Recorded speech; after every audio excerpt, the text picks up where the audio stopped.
So these are the basic materials for a moss pole. A gutter screen, twisty ties, and moss.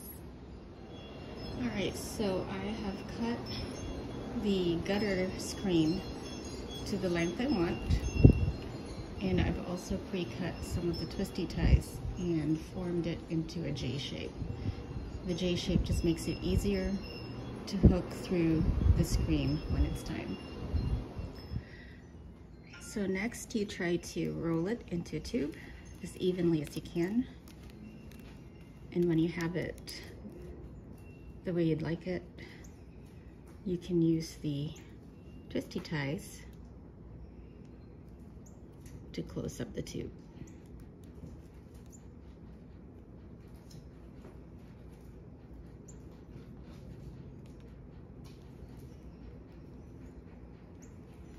You can use other materials to close it up too, but I have twisty ties on hand, so that's what I'm using.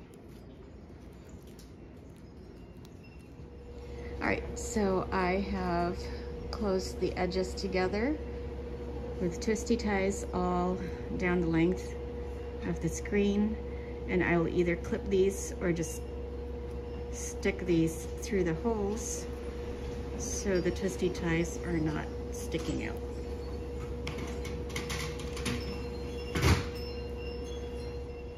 Okay, so now we have this.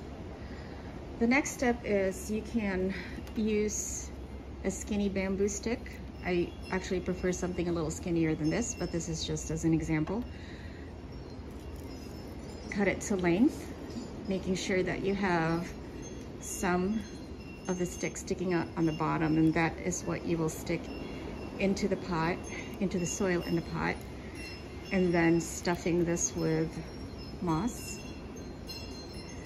Or if the pole itself is short enough, you can stuff it with moss, leave a little bit empty at the bottom, and stick its whole thing itself in the pot.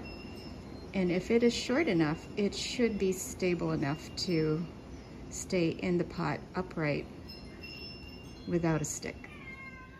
So now I am stuffing the tube with the moss.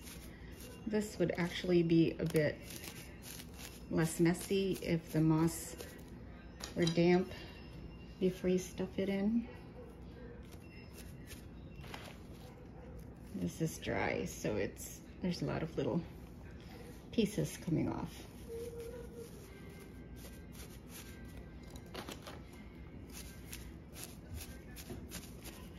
You can use a stick to push the moss in.